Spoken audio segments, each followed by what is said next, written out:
सल्लल्लाहु अलैहि वसल्लम ने अपना बाजू नीचे नहीं किया। तो भाई अगर ससुराल में कोई ऐसी बच्ची चली जाए बेचारी, बाज उम्र हो जाती है लेकिन वो इतनी मैच्योर नहीं होती, बावली सी होती हैं, थोड़ी सी बेवकूफ सी होती हैं, तो सासें उनको ऐसा घोटाला निकालती हैं ना, उनका ताने दे दे के। मैंने तो सासों के घोटाले देखे हैं, हम भी इसी माहौल में रहे हैं ना। ऐसा घोटाला, वो पागल हो जाती है उस घर में जाके, ताने दे दे के। वो रोटी कच्ची पका देगी, तेरी माँ ने तुझे रोटी पकाना सिखाई नहीं है। यार ये कितना गलत ताना है यार, आप उसकी माँ का जिक्र बार बार कर रहे हो, है भाई। वो बेचारी सोती रह गई, आंख नहीं खुली, तो वो फौरन अपने बेटे को ताने के, तो जोरू का गुलाम बना हुआ है, बीवी का गुलाम बना हुआ है। छोड़ो यार, नहीं आंख खुली पड़ी हुई है, क्या है घर में, खुद उठ के पी लो। मैं फिर भी ये नहीं कहता कि जो बहुएं सास की खिदमत नहीं करती, अच्छा करती हैं, उनको भी बड़ों का एहतराम करना चाहिए।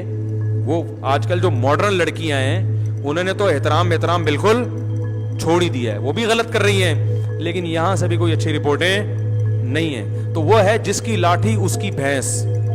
बहू अगर तेज निकल आए ना, कॉन्फिडेंस वाली, वो सास का घोटाला निकालती है। वो कहती है, वो जो है ना अपने नाखून पर रखती है उसको, चल निकल यहाँ से। वो ऐसा उसको वो जो है ना, वो बावला वो होता है, वो जो दरमियान में जिसने मेरी तकरीरें सुन के शादी की होती है ना, वो बावला बना हुआ होता है कि मैं जाऊं कहाँ। तो अगर वो तेज निकल आए, वो माँ को नहीं पूछती, और वो बेचारी बेवकूफ सी आ गई, मिचोर नहीं है, तो सासें घोटाला निकालती हैं। तो फिर भाई जब सब एंजॉय करो, फिर क्या ख्याल है, फिर एंजॉय करो, फिर पिटो एक दूसरे से, मार खाओ। आप भी तो वैसे ही हो ना, आप भी तो वैसे हो। अगर आपको मौका मिलता, हमारे फरमाया करते थे, हम फिरौन को जो बुरा वाला कहते हैं, अगर हमें फिरौन जैसी दौलत मिल जाए, हुकूमत मिल जाए, तो खुद सोचो कि हम फिरौन से कम होंगे। है भाई, फिरौन तो बदनाम हो गया, वरना जज्बा हर एक का वही है कि मेरे पास इतना पैसा अभी तो है नहीं ना, इसलिए जज्बा नहीं आ गया, तो शायद कोई भी फिरौन से पीछे ना हटे।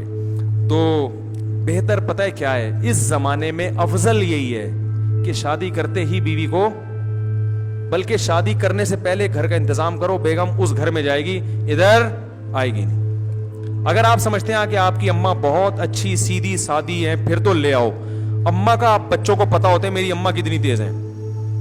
अगर आपको पता है मेरी अम्मा जरा तेज है, बहुत होशियार हैं, तो फिर बोल दो कि भाई अम्मा बहू इस घर में नहीं आएगी। मेरी वालदा अल्लाह उनकी मगफिरत फरमाए, वो इस मामले में बड़ी नरम दिल थी। उनके अगर कभी झगड़े हुए तो बेटी से हुए, बहुओं से नहीं होते थे। वो हमेशा बहुओं की साइड लेती थी।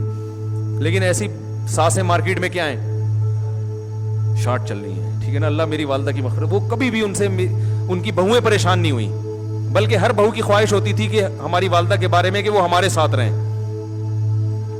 समझ रहे ना। मेरे घर में ये होता था कि मैं अगर एक सौजा के घर वालदा को ले आऊं तो दूसरी का मुंह उतर जाता था कि मेरे घर क्यों नहीं लेकर आ रहे, वहां क्यों नहीं रखा हुआ। लेकिन ऐसी सासें मार्केट में वो कुछ नहीं कहती थी, खिदमत कर ली ठीक है, नहीं की तो खुद हट के कर ली, बल्कि खुद और कामों में, उनको घरेलू जो औरतें होती हैं उनको तो काम करने में मजा आता है।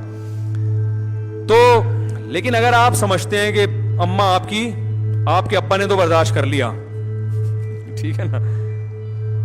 कुछ दिन पहले खातून आई मुझसे मिलने के लिए ना, तो वो ऐसी चबा चबा के बातें कर रही होंगी और अपने बेटे की शिकायतें कर रही थी। तो मुझे यकीन हो गया था कि इनके शौहर दुनिया से जा चुके होंगे अब तक। मैं कह रहा था कि यार 10 मिनट ये मुझसे बर्दाश्त नहीं हो रही हैं। मैं उनको कोई नसीहत कर रहा था तो सुनती नहीं थी, दरमियान में बात काट के फिर शुरू हो जाती। हालांकि मुझसे पूछने के लिए आई हैं तो सुनो तो सही अगला क्या कह रहा है।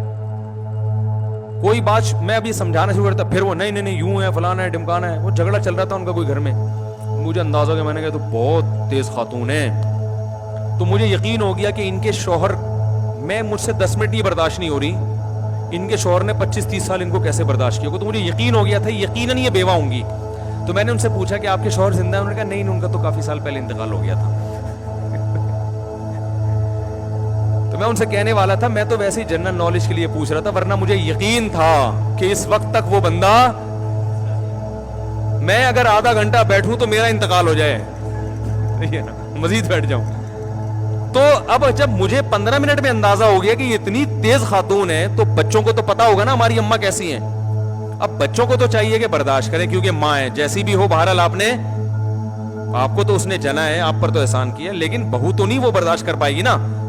तो इस किस्म के बच्चों को मैं मशवरा देता हूं, भाई पहले से बोलो अम्मा बहू इस घर में नहीं आएगी और इसमें अड़ जाओ, अम्मा इस घर में नहीं आएगी, मुझे पता है आप बहुत अच्छी हैं लेकिन इतनी अच्छी मेरी बीवी अफोर्ड नहीं कर पाएगी, ठीक है ना। अम्मा से लड़ो नहीं कि आप तेज हैं, ऐसा ना बोलो अम्मा को, बस बोलो उसूल ये है, हमने बड़ों से सुना है कि भाई अलग घर होगा बहू वहाँ आएगी, वरना मैं आपको बताऊं बड़ा अजाब बन जाती है जिंदगी। और इसका कोई हल नहीं है, ना मुफ्ती साहब के पास इसका हल है कि मेरे पास आओगे तो मैं सही कर दूंगा, नहीं हूं, मैं भी यही कहूंगा भाई अलग करो, ना किसी दुनिया में गूगल के पास हल नहीं है इसका, हर चीज गूगल बता देता है। गूगल पे आप लिख के दोगे कि मेरी अम्मा और बेगम में नहीं बन रही है, इसका हल बताओ, गूगल पे आएगा भाई मेरा ओनर जो है ना उसकी बीवी और अम्मा में भी नहीं बन रही, वो खुद परेशान है, वरना गूगल इससे भी ज्यादा तरक्की कर चुका होता। तो ये हल नहीं है, इसका हल यही है, बड़े बुजुर्ग कह गए भाई अलग रखो, सुकून से जिंदगी गुजरेगी।